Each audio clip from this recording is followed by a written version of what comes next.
Welcome to Subramani. I'm going to talk to you a little about the financial advisor's role in the life of a client.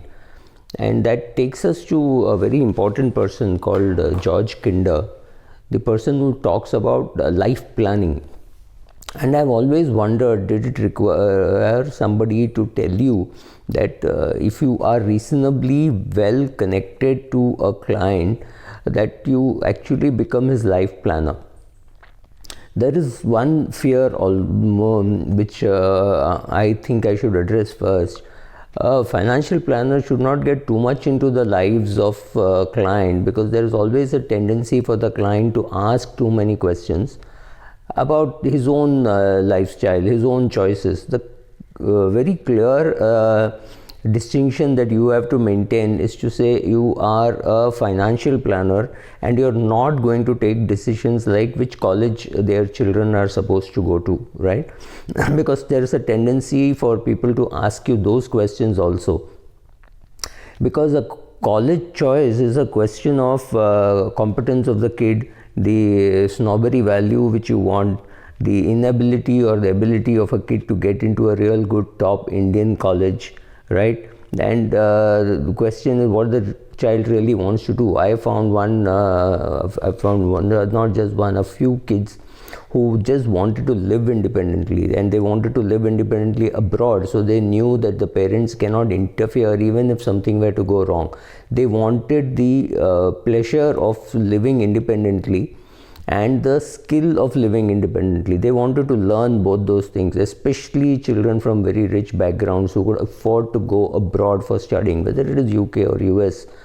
And they are not very keen to find a job there. I mean, they have the financial ability to go and spend a couple of million or maybe a couple of crores and come back to the family business or come back and do whatever they want, right? So they had that kind of money. So as a financial planner, you have to draw the line between where you are getting into too much into an advisory role, and also be careful to see that you're not getting so involved in that, and also realize that your own competence lies only up to a particular level and not beyond. You may not be a great person to select colleges, right?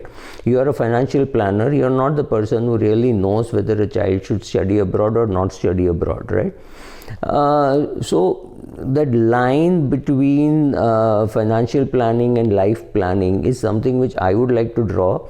And I wouldn't like to interfere too much into a client's life, because then there will be a lot of questions about their marriage, questions about their children, questions about their financial communication within the family, right?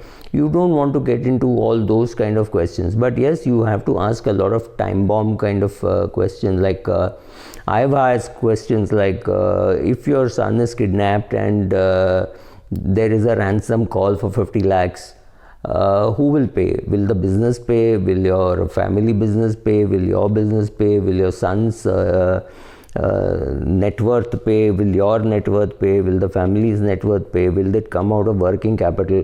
These are all questions which have to be answered far before the crisis really hits. Companies and individuals and big families have to make these rules and regulations far before the crisis actually hits, because when during a crisis you make a rule, it leaves everybody unsatisfied, because the person who is affected thinks that he is being singled out for bad treatment. The others think that they are subsidizing something which should never have happened, right? Now, kidnapping is very easy to handle and say, oh, it's an unfortunate incident. I am not saying it's going to be so simple. It's going to be a child from a big rich family is not going to get into a small problem. He's not going to have a 5,000 rupee overspent on the credit card as a crisis. So this kid I know was betting on cricket and lost about 50 lakhs. This is not now, this is way back, at least 10-12 years back, if not more. And there was always a threat that the underworld would come and make these demands on the family. And the family paid for it, and recovered part of it from the son's parents, son's father, and part of it was to be recovered from the son as and when he started earning, right? But it was funded by the family. So these are questions which a financial advisor has to have the brain power to ask, the guts to ask, and the ability to assimilate the answer that is given. George Kinder, for example, says, I can't understand how people can be financial planners and not be life planners. That's true, but the question is, where do you draw the line? He also says getting people to prioritize over time rather than with money is also not going to be very easy. Completely true, because George Kinder's two questions which are important are that you go to a doctor and the doctor says you have only 5 years to live or you have only 10 years to live, which means the money that you have is adequate. Now for most of us, we do not know whether the money that we have is adequate simply because we do not know how long we will live, right? If I know I'm going to spend 3 lakhs a year or say 5 lakhs a year and I'm going to live only for 10 years, which means I need to have 50 lakhs or slightly more than that, maybe 75 lakhs including inflation, because I know I don't need money beyond that, right? So maybe I have 1 crore and then I don't need to do any activity which is commercial, which means I don't have to seek work. If I get work, I can do. If I don't have to seek work, I don't have to feel I need to ask for work. That job of mine is already ceased. And if I need 3 lakhs a year and I'm earning 4 lakhs a year from whatever sources of interest or dividend or whatever, I need to understand that I don't have to worry about creating any more wealth. The wealth that I have will be more than sufficient to last me through my life over the next 10 years. So I may suddenly start prioritizing over time, which means I spend time on taking vacations, meeting people, etc., which I am actually afraid to do today because I do not know how long I will live. If I think I'm going to live another 40 years, then I think, oh God, I need to have, say, 5 lakhs into 40, I didn't have 2 crores, I have only 1 crore, so where do I get the other next 1 crore from? So my priorities change. But what happens if it's even worse? If the doctor comes and tells you, or you're confronted with a situation where you're going to live for the next 1 week, right? Then even more drastic work is something which you do. Now, maybe the first thing that you will do is go and take some medical insurance. You will take some, you will try to take some medical insurance, let's put it that way. You're hoping that the medical company will not, the insurance company will not find out that you're going to die in 5 years and you're going to have an illness or things like that.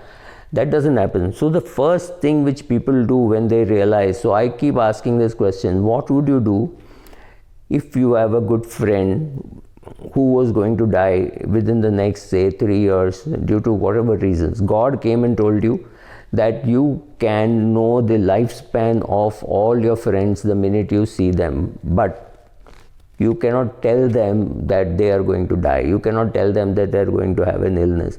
So what is the first thing that you will do? In my head, and when I asked a few people the first thing they said is, I would ask him to take more medical insurance and life insurance. This is so true, especially if the person is young. If I know that the 35-year-old is going to die and he's got 2 children and he's got a home loan, the first thing that I would do is ask him to take more life insurance and medical insurance.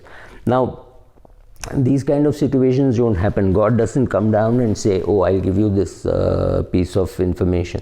But we all know that if there is somebody around us who is a client, friend, etc., who is not adequately insured, the first thing that you would suggest is please take adequate insurance, right?